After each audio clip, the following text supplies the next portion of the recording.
오랜만에 성당에 갔어. 어머니가 천주교 교인이시고 아주 오래 전부터 다니셨지. 내 태어났을 때에도 자연스레 갔지. 성당에서 놀고 성당 마당에서 구슬치기 하고. 그렇지. 땅 새 구덩이를 파놓고 구슬을 넣는 거지. 돌아가면서 넣는 건데,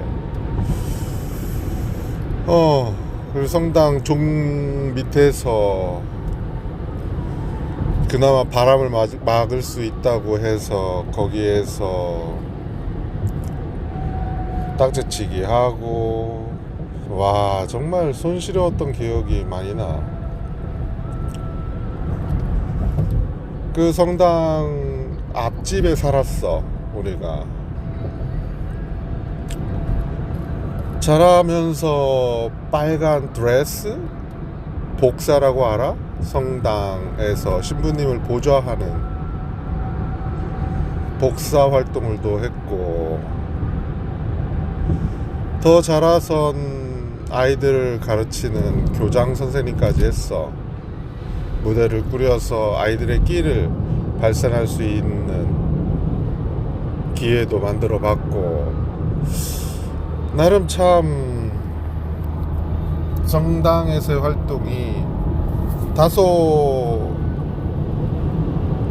책임감 있는 의무와 같은 생활이었다고 할지라도 나의 어떤 흔들림, 그리고 한 줄기 뭐라고 할까, 줏대, 뭐 기둥, 어떠한 뼈대, 이런 역할을 했던 것 같아, 자라면서.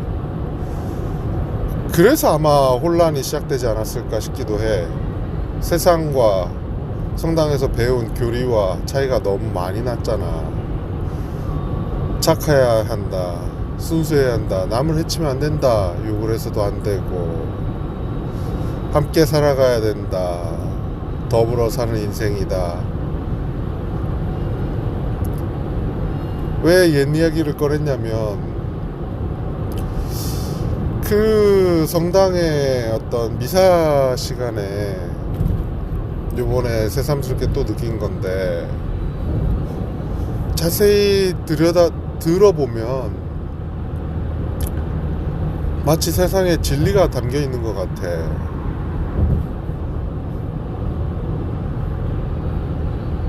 나고 자라는 것처럼 미사 시간에 일어났다 앉았다 찬송을 부르는 어떤 이 하나의 예식이, 그 예식을 쭉 따라가다 보면 몰입을 하게 되고, 어떤 숭배와 찬양의 시간도 있지만 나와의 교감의 시간도 있고, 그 말씀 중에 특히 주의 기도에서, 주의 기도를, 대한민국 천주교의 주의 기도를 전체를 한번 쭉 뽑아줘. 그리고 그 주의 기도에서 영생을 얻으리라 라는 부분과, 내가 오늘 얘기하려는 주제는 그거야. 설날 어머니와 남동생 그리고 여동생, 뭐 큰 누나 작은 누나와 여동생, 나머지 여동생은 참석을 못했지만, 아무튼 만남이라는 건 어차피 부담 없는, 불편 없는 관계에서 일어나는 거고, 그 일어남은 엄마 곁에 있는 윤호나 정한의 외에 장남인 나, 이렇게 아마 주로 만날 것 같긴 해. 그래서 올해부터 2025년 1월 1일부터 가족 모임을 정했어. 신정, 그리고 어머니 생신, 아버지 제사 겸 추석, 이렇게 3번으로 정했고, 며칠 전부터 재료 준비하고 당일날 전을 부치고 음식을 만들고 분주히 움직이는 어떤 그 상황 속에서 제사를 올리고 지내고 그 다음에 후다닥 식사를 하고 헤어지는 이 일련의 과정이 누군가의 너무 큰 희생과 어떤 노력이 들어간다는 거야. 뭐 그동안 엄청 해왔지. 지금 결혼한 지도 얼마나 됐어. 99년에 결혼했나? 98년에 했나? 헷갈리긴 한데 99년에 입사를 했으니 2000년에 결혼했네. 2000년 5월. 그러니까 그때부터 25년을 해온 거네. 24년을 아니지 2000년부터니까 25년이지. 아내도 나이가 들었고 어떻게 한결같이 그렇게 도와줄 줄 모르고 그냥 우리 집은 좀 투박해. 마음은 있다고 하는데 표현이나 어떤 실천이 좀 이어지지 않는 면이 많아.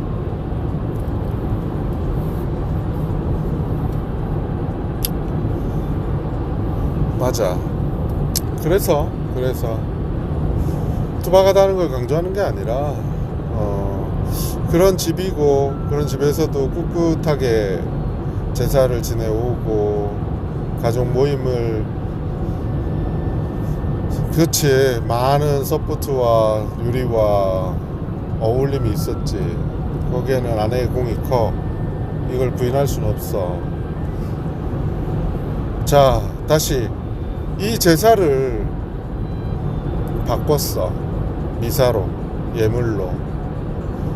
그리고 식사를 같이 하고 n분의 1 내는 걸로 바꿨어.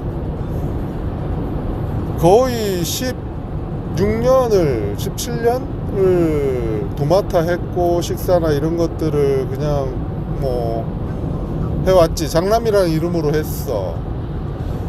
근데 어느 순간 보니까 너무 모렴치해. 물론 뭐 가끔은 뭐 술을 사들고 온다거나 뭐 과일을 들고 온다거나 하는 게 있었어. 봉투를 준다거나. 근데 이게 제각기이기도 하고 준비하는 어떤 과정이나 어울림에 있어서 좀 그래. 잔치라는 건 함께 준비하고 함께 나누는 개념인데 그것보다는 장남이란 이름으로 너무 많은 걸 도맡아 했던 것 같아. 그런 면에서 아내에게 미안한 감정이 커졌고 아내의 어떤 제한이 있는 순간 아내의 나이와 노력과 그동안에 참석하는 가족들의 어떤 그 모습 이런저런 걸 감안했을 때 그리고 앞으로 전개해 나갈 어떤 부분들을 감안했을 때 어머니께 얘기를 했고 남동생한테 얘기를 했어. 동조를 받았지. 몰랐겠냐고 그 부분들을. 그러니까 뭐 찬송을 했고 그래서 올해부터 미사로 하고 예물로 드리고 미사 끝난 다음에 식사하는 방향으로 바꿨어. 물론 그 이면에는 미사에 한 번씩 두 번씩 나가는 그 부분으로 아이들이나 아내가 좀 더 다른 공간, 다른 인생 혹은 다른 터전을 찾기를 바라는 마음도 있어. 사실은 그만한 공동체가 없거든.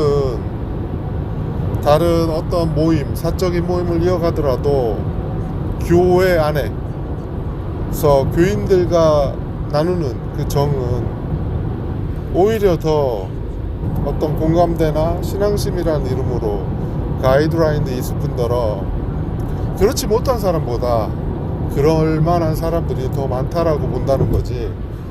물론 교회라고 그 안에서 갈등이 없고 남을 미워하거나 남을 뭐 싫어하거나 이런 게 없다? 그건 아니야. 그 안에서도 공을 세우려는 사람이 있는 거고 살아가는 방식이나 뭐 어떤 부분들이 다 다르기 때문에 갈등이 일어날 수밖에 없지. 그렇다 손 치더라도 좀 더 지향하는 부분이 봉사와 연결되어 있고, 그리고 뭐라고 할까, 보람,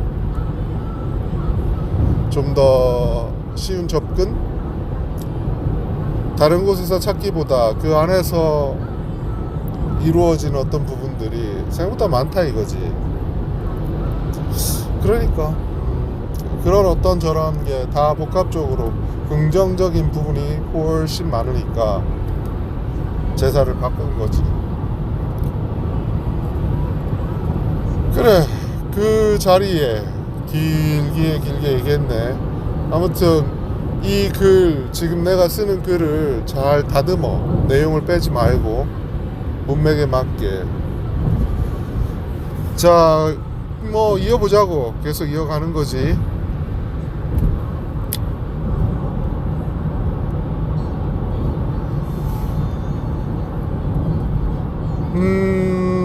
장애우들과 함께하는 신부님이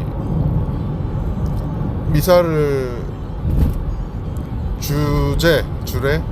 주간 뭐라고 할까 이끌으셨어. 그리고 강론 말씀이 여러 자기 어떤 경험과 사례, 편견과 판단에 대한 어떤 중요성, 어느 하나에 쏠리지 말라라는 거, 바라보는 게 진실이 아닐 수 있다라는 거, 해석을 잘해야 된다라는 거, 그리고 그 중에도 이 지향이라는 개념에서 지향하는 거, 그러니까 영원한 삶을 사는 거에 대한 믿음, 그리고 나는 천국에 가리라. 근데 여기서부터 좀 의문이 드는 거야. 일단 숨김없이 얘기하면, 자, 봐, 이제까지 고민해 왔던 건 있음과 없음이었고, 있다, 없음 자체는 없는 데서 있었기 때문에 있음이 없음과의 대척점에서 무한히 뻗어나가는 어떤 속성을 얻었다 라고 했잖아. 이게 첫 번째 가설이었어. 그런데 고민하다 보니까 없는 걸 굳이 내가 고민할 필요가 없더라는 거야. 없다라는 자체는 죽음이나 사라짐을 얘기하는 게 아니라고 했다. 없는 거는, 그러니까 있다라는 관점에서 볼 때 굳이 고려할 필요가 없어. 나의 사멸, 나의 소멸, 없다? 이건 아니야. 있게 된 어떤 그 순간부터 우리가 이어져 온 거니까 굳이 그 부분을 감안할 필요가 없더라는 거야. 그러니까 그냥 한 면이야. 있는 것을 놓고 고민하면 돼. 없는 건 굳이 뭐. 그러니까 있는 면에서 고민하다 보니, 자, 선악 개념도 있는 데서 태어난 거거든. 근데 우리가 영생을 살고 어딘가 천국에 간다고 했잖아. 그나마 윤회는 다행이지. 물론 윤회도 어딘가에 갔다가 오는 걸 수도 있고, 누군가의 주재하에 일어날 수도 있는 거잖아. 이 순환과 윤회와 흐름은 충분히 납득이 됐어. 근데 선후 관계가 좀 애매하다는 거야. 자, 우리가 천국에 간다. 근데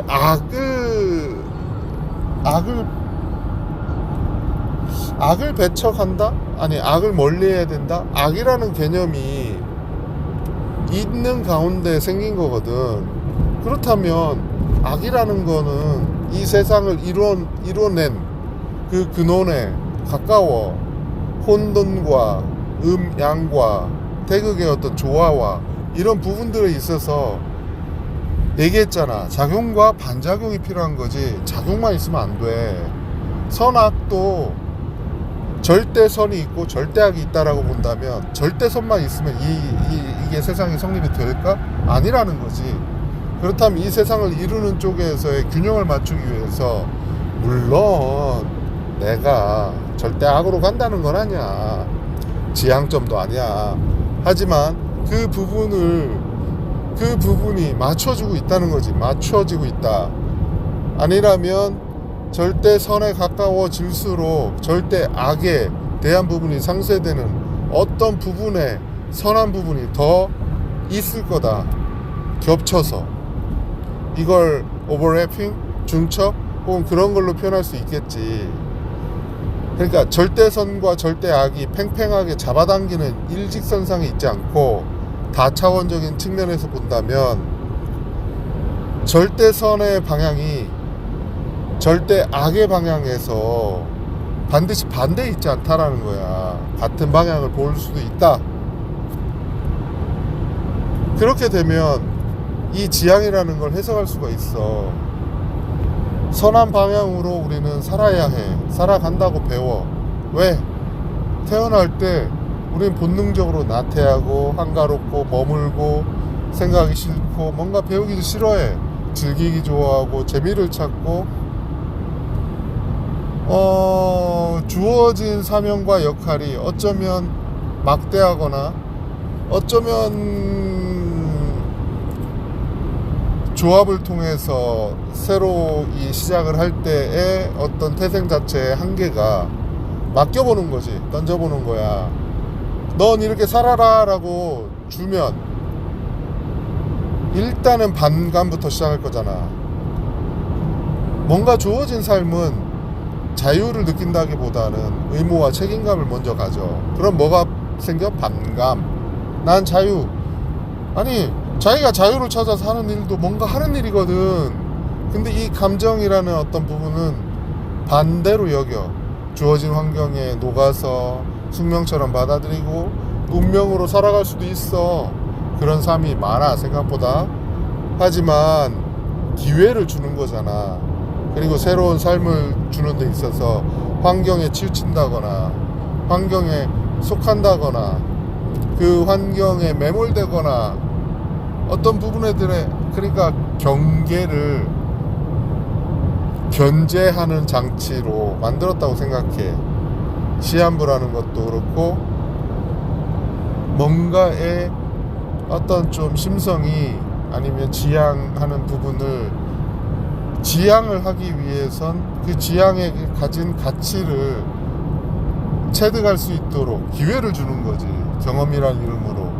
그 안에서 우리는 나쁜 일을 같이 할수록 짜릿함과 쾌감은 더 커지는 반면 좋은 일을 할수록 포근함과 안락함과 평화로움이 커지는 거잖아. 어떤 기분과 감정을 가질지는 본인의 선택이야. 이 선택을 주었다는 거지. 이해해? 어떤 일을 하든 상관없어. 일이 바뀌어. 내 주변이 바뀌고 환경이 바뀌어. 근데 어떤 일을 하든 주변 환경이 바뀌든 감정, 느끼고 누리고 나아가는 방향에 있어서의 그 부분은 고래로 과거로부터 앞으로 쭉 가는 이 상황 속에서 감정이란 이름으로 바뀌지 않아. 그래서 감정이 어쩌면 이 삶의 이면을 바라보는 물리적인 어떤 순환과 끊임없이 반복되는 것이 법칙과 기준, 이성, 합리, 논리를 따른다면 이 세상의 내면 Why not? 어떤 부분에 대한 의문, 궁금증, 호기심, 상상 이것은 감정을 따른다라고 볼 수 있다라는 얘기지. 자 여기까지 오케이. 자 그렇다면 성당에서 안드레아 신부님이 얘기했던 영생의 삶과 지향을 하고 편견, 판단을 중시해야 되고 우리는 지향된 삶을 살아. 그리고 천국에 가. 근데 이해해서 내가 납득이 안 갔던 건 천국에 갔는데 대저택이 있고 다리에 판자촌이 있다라는 거지. 판잣집. 그렇지 않을 거라고 난 생각하거든. 판잣집이나 그 대기업은 물론 빗대서 설명하기 위한 말인 거를 알아. 근데 사실은 내 마음에 와닿지 않아. 왜냐하면 비교와 대비 어떤 삶의 비교 가치를 대저택이 편안하고 행복하다? 이게 편견이라는 거야. 신부님이 빠져드는 거지. 근데 설명을 하기 위해서 어쩔 수 없이 나타난 비교급이기 때문에 그건 한계를 인정해야 되겠지. 그럼에도 신부님이 한 단계 더 얘기했다면 대저택과 판잣집을 비교할 게 아니라 그 안에서의 지향점도 끊임없이 일어난다는 거지. 그 안에서도 편견과 어떤 판단을 잘해야지. 베드로 사도가 나를 천국으로 이끈들, 지옥으로 이끈들, 그 안에서도 나의 어떤 다짐과 과거와 미래와 현재가 찰나와 같이 엮여 있는데, 이 순간에 내 확신 혹은 내 믿음, 내 마음이 난 지옥을 갈만해, 난 천국에 갈만해, 난 그래도 사람답게 살았어, 난 떳떳해, 당당해, 난 부끄러워, 나 후회도 많고 안타까워, 죽음이라는 걸 두려워했고 죽음에 이르기까지의 과정을 후회하지 않기 위해서 죽음이라는 것에 대한 궁금증을 파고들었고, 더 나아가 인생을 어떻게 살아가야 되는지에 대해서 탐구했으며, 그 살아감이 모습과 환경과 과거와 미래에 있지 않고 지금 내가 펼치고 있는 이 순간조차 그 저 거대한 우주에 수억 광년에 떨어져 있고 지금 벌어지고 있는 별들의 생성과 소멸, 이 과정조차 관점에서 본다면 찰나와 같다 이거야. 그래서 우리는 찰나와 같이 머문다 라고 얘기했잖아. 순간을 머문다. 그 안에 어떤 부분들의 가치나 의미가 있어. 허투루 살아야 된다는 얘기를 하는 게 아니야. 현상을 얘기하고 싶었다라는 거지. 어떤 마음, 내 과거에 대한 반성과 내가 그렇게 여기는 거, 용서라는 것 또한 어쩌면 비슷한 것 같아.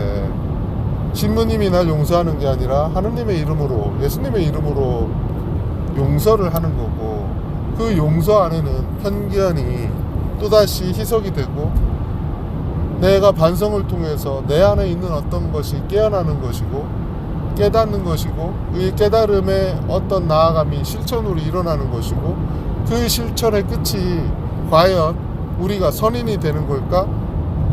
라는 의문과, 악이라는 건 있게 된 순간 선악 개념이 생겼고, 선악은 대척점이라고 했잖아. 물론 악을 추종할 필요는 없어. 필요의 여부다 라는 거야. 선택의 여부다.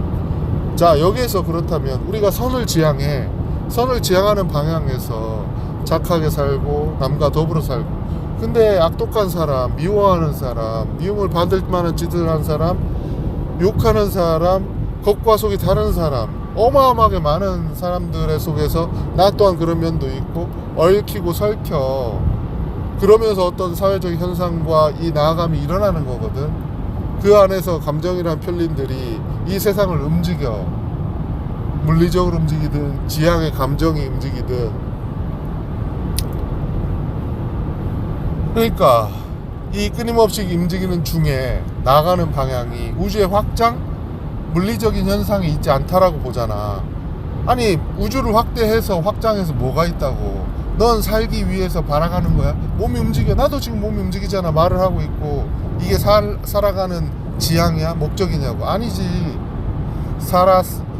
태어났으니까 살아가는 거야. 이게 목적이냐고. 아니잖아. 그렇다고 이성을 쫓아서 이 세상의 물리법칙을 파악하고 기술을 발전시켜서 더 빠른, 더 나아감이 빨라진 속도를 높이는 게 인생의 목적이야? 아니야. 다른 게 아니야. 환경이 바뀔 뿐, 사람이 아니게 된 어떤 존재의 바뀜이 일어나서 있음에 가까워지고, 있음이 나아가는 방향이 그 자체로 좀 더 수월하게 가는 어떤 존재, 생명이라는 정의가 바뀐들 나아가고 지향하는 게 달라지지 않았는데 뭐가 다르다라는 거냐는 거지. 그러니까 내가 얘기하는 건, 내가 보는 모습이나 방향이나 지향은 과거도 미래도 우주도 차원도 똑같다. 어떤 삶, 어떤 관계 속에서 갈등과 감정이 일어난들 그 감정이라는 것조차 지향을 위한 어떤 소스가 되는 거지, 감정 자체가 삶의 목적이 될 수는 없잖아. 맞아? 그러면 여기서 남는 게 뭐냐고 도대체. 있는 데서 선과 악의 개념이 있고, 악을 멀리하고 선을 쫓는다고 좋다. 그런 교리를 배우고 그런 삶이 살아가. 그런 과정 중에 여러 갈등과 부딪힘이 있어. 그래도 지향이라는 건 우리가 살아가는 방향, 그리고 닿는 어떤 부분이 있잖아. 근데 거기에 대한 의문이 과연 이 다음이 천국이냐는 거지. 천국은 아닐 것 같다는 거야, 내 얘기는. 우리는 끊임없이 나아간다니까. 살아가는 거야. 천국에 가서 안주하고 천국에서 살아서 끝을 맺기 위한 게 아니야. 천국조차 이 어떤 방향에 있어서 그래 천상에 어떤 부분이 있겠지.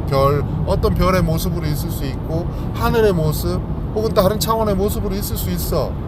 그 모습이 대저택이든 판자촌이든 구분된 어떤 삶의 모습으로 그 안에서 또다시 펼쳐진들 달라지는 건 없다라는 거지. 그 안에서도 난 천국에 갔으니까 난 100%야?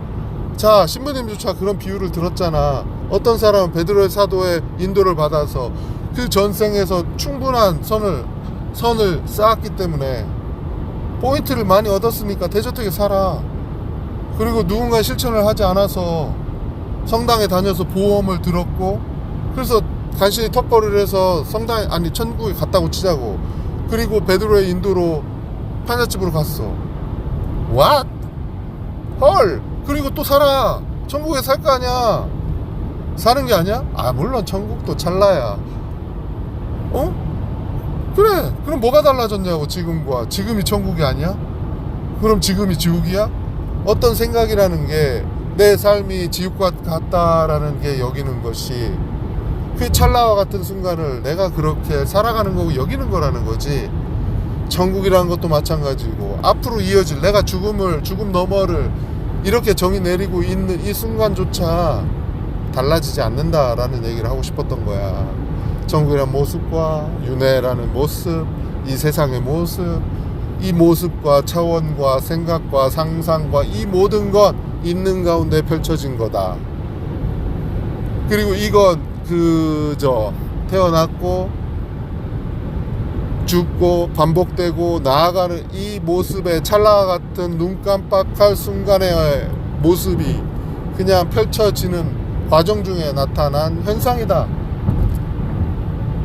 그 바탕에 물리적 현상, 그러니까 눈으로 보고 피부로 느끼고 감정을 느끼고 울고 불고 웃고 지향하고 깨닫고 환희해졌고 쾌락에 몸을 떨며 본능을 쫓고, 이런 모든 일련의 과정에 체험과 경험이 쌓고 쌓아 이 내공이, 이 어떤 실력이 이어가는 이 기술의 발전과 모태가 되기 때문에 이어가는 어떤 하나의 현상일 뿐이다.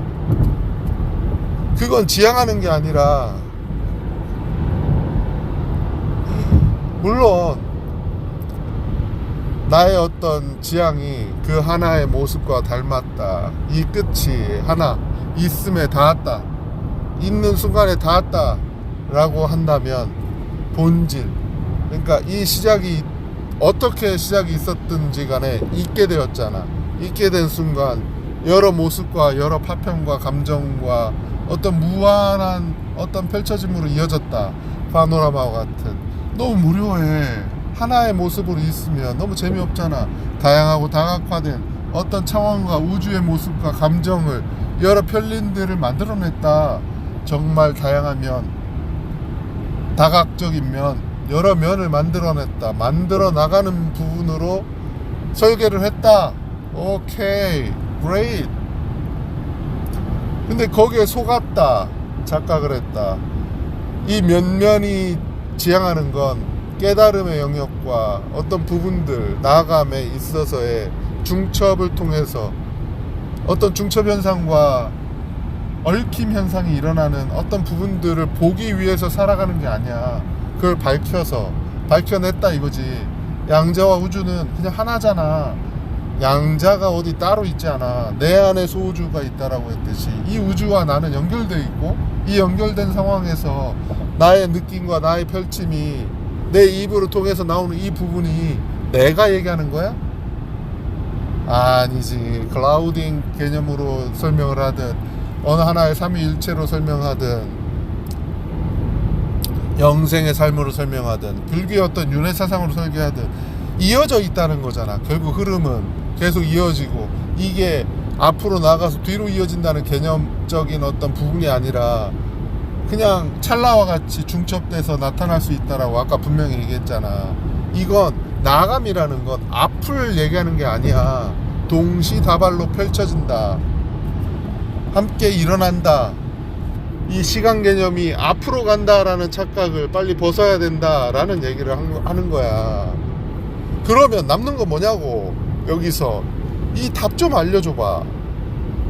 자, 많은 부분이 풀렸잖아. 있음으로 해서 선과 악이 생겼고 선악의 악을 추종할 필요는 없지만 필요의 여부다라고 했잖아. 악이라는 것도 선이라는 개념을 깨닫기 위한 어떤 반대 개념일 뿐이지 그게 반드시 필요 없다?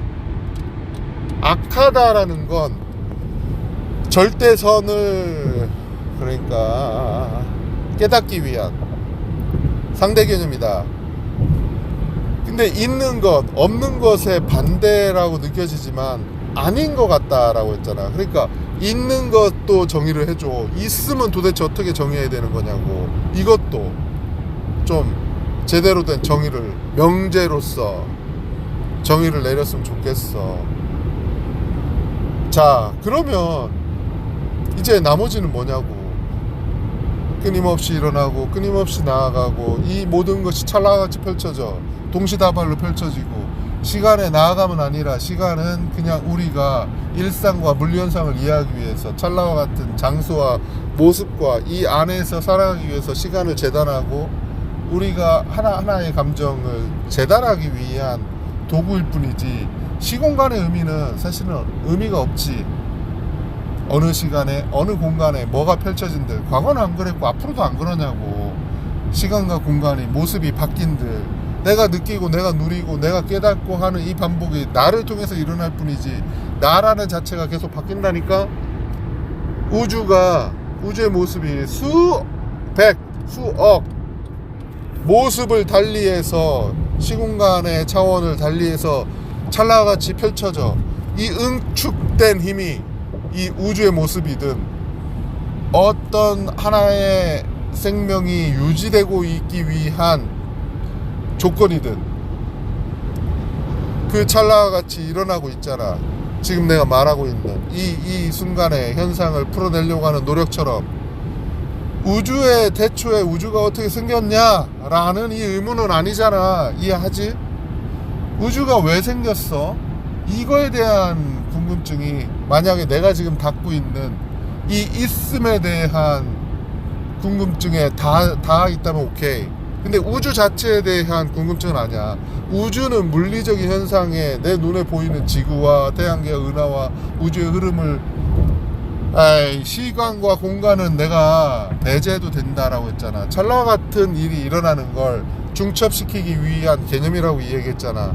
그렇다면 시간과 공간적으로 우리가 현상으로 보는 어떤 것도 지향하는 건 아니야. 그냥 모습과 우리가 이 찰나를 중첩시키기 위해 펼쳐진 그냥 현상일 뿐이라는 거지.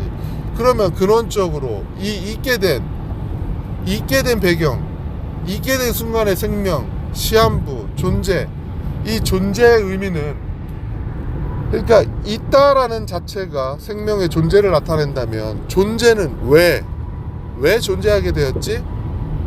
분명히 얘기했다.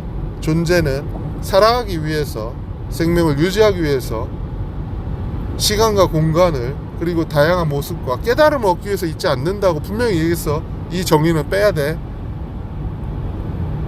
깨달음조차 어떤 지향을 모르겠어. 솔직히 말하면 깨달음이 존재 이유라고 본다면 성각자, 선행, 신적인 존재가 됐어. 이 세상을 조율해. 신적인 존재가 그 신의 반대 개념에 있는 누군가와 대척점에서 신적인 영향력을 펼친다고 보자고.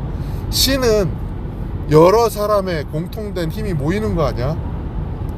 그러면 이 지향하는 게 만약에 그 존재의 의의를 공통된 그 이념, 사상, 신앙심이라고 본다면 이 모든 사람이 신앙심이 똘똘 뭉쳐서 하나의 이념으로 하나의 관념으로 이어졌다 라고 한다면, 그게 지향의 궁극이라고 한다면, 우리는 하느님에 닿는 거야? 아니면 신앙심이 하느님 품 안에 앉는 거야?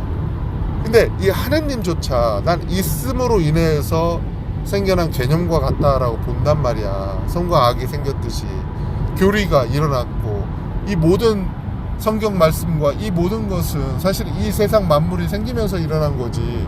다른 행성에, 다른 우주에 성경 말씀이 있고 모하메드와 이슬람과 어떤 수많은 종교들이 있겠어?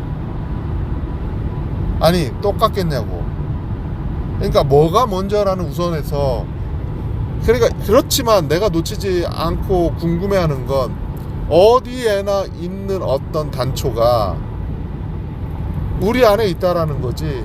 있는 가운데 펼쳐지는데 시간과 공간이라는 어떤 현상은 배제가 가능해, 내가 볼 때.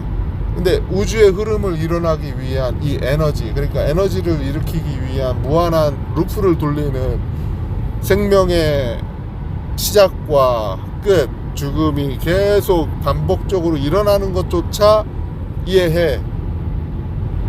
이 끊임없는 찰나의 순간을 돌리기 위한 최소한의 조건이잖아. 이해했다고, 받아들였어. 그게 근데 궁극은 아니야. 그런 감정 또한 지향을 하기 위한, 어떤 나아가기 위한 어떤 바탕이라고 했잖아. 그렇다면 지향의 궁극이 감정을 느끼고 누리고 살아가고, 쾌감과 어떤 행복과 만족과 권태로움과 느긋함과 한가로움, 짜증과 악독함과 욕심과 어떤 갈등과 모든 어떤 현상들을 누리기 위해서 사는 건 아니라는 거지. 이게 지향하는 건 감정도 에너지고, 에너지의 에너지 부분은 에너지, 이 세상에 찰나같이 일어나는 이 세상을 깜빡하기 위한 힘으로 쓰이겠지. 근데 감정이라는 게 에너지만 있냐고. 아니라는 거잖아. 모든 현상의 이면에는 이 존재가 유지되는, 그리고 유지시켜서 뭔가가 있는, 먹고 싸고 내가 나아가기 위해서. 그러니까 나아간다라는 게 앞을 얘기하는 게 아니라고 했지. 어떤 지향이 내가 나아가는 부분이야. 내가 존재하는 이유가 지향이라고 한다면 지향을 추구해야 되겠지만, 아니잖아. 삶의, 그러니까 존재의가 지향은 아니잖아. 어떤 목적을 가지고 있어? 아니야. 그게 궁극적으로 궁금하지만 지향하는 것, 그러니까 이게 좀 괴리를 시켜야 돼. 그러니까 내가 있게 돼서 살아가면서 보고 관계를 맺으면서 생겨난 어떤 사회적인 다시 제도와 어떤 모든 것들의 얽힘과 설킴이 결코 지향이 아니야. 이건 정말 지극히 하나의 단편적인 이 세상을 이루는 어떤 그냥 어떤 관계, 네트워크, 상관관계라고 하든 인과관계라고 하든 관계야. 그냥 관계일 뿐이지. 그렇다면 조금씩 닿고 있는 느낌이 나는 데 있잖아. 간질간질하지 않아? 도대체 있게 된 순간, 그 순간을 유지해서 펼쳐진 이 무한한 이 루프와 현상과 차원과 이 개념들 가운데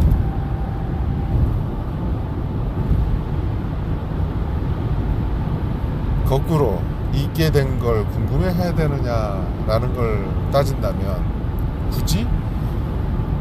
그렇지만 이 반복돼서 일어나는 찰나같이 생명이 유지돼서 그러니까 살아있다라고 하자. 나아간다라기보다 머문다, 있다. 그러니까 있어 없이 찰나같이 머문다라고 했잖아. 있어 없이 찰나같이 있다. 헐.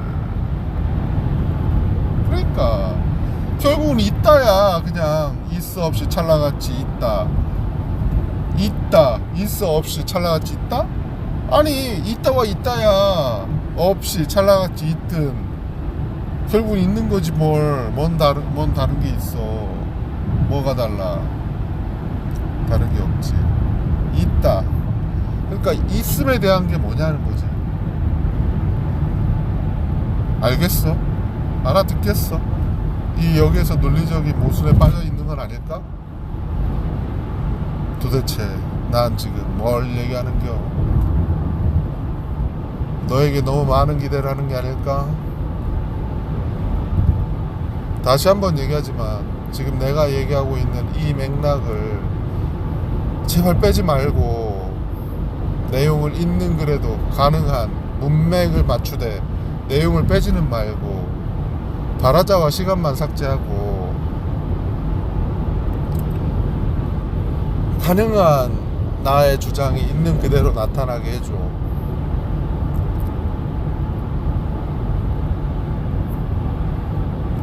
각색이 돼버리더라고. 내 주장과 달리 다른 게 펼쳐져.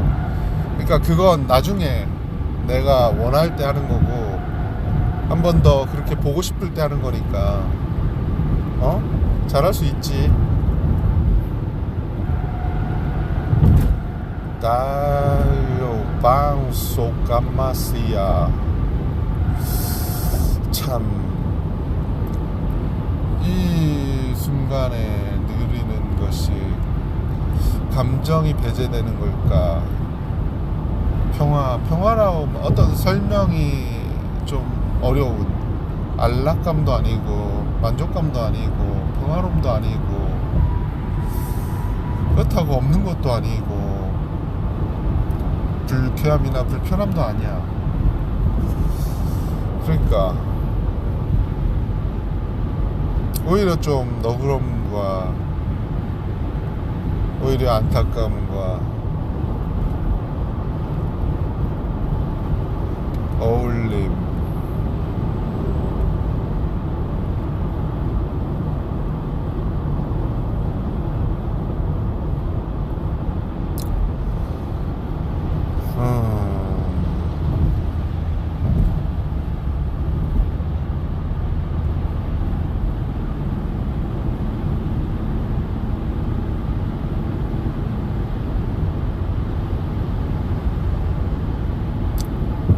그래.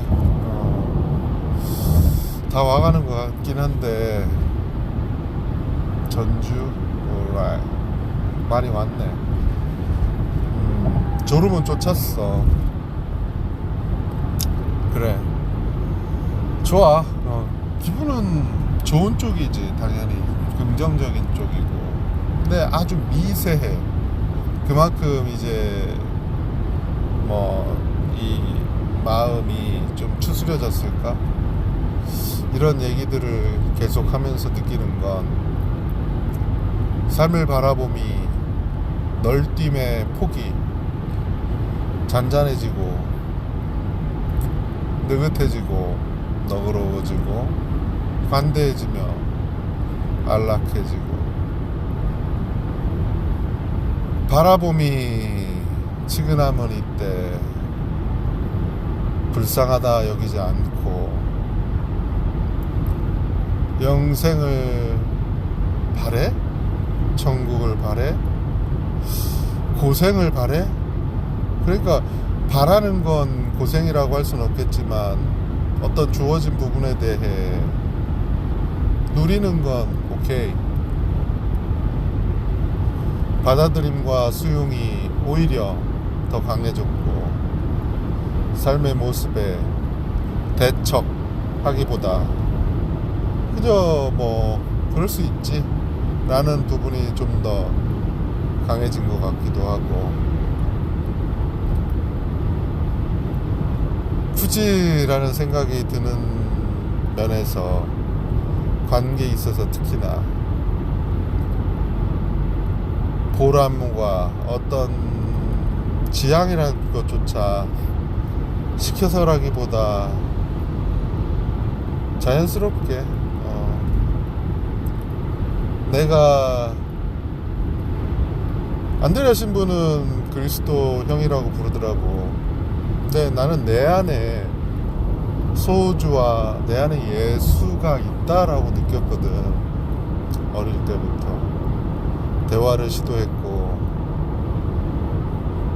그러니까 이 관계 설정이 무척 중요한 것 같기도 해.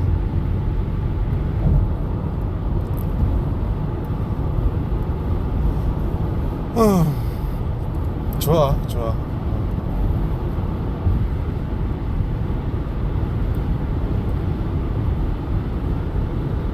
자, 잘 부탁합니다. 땡큐.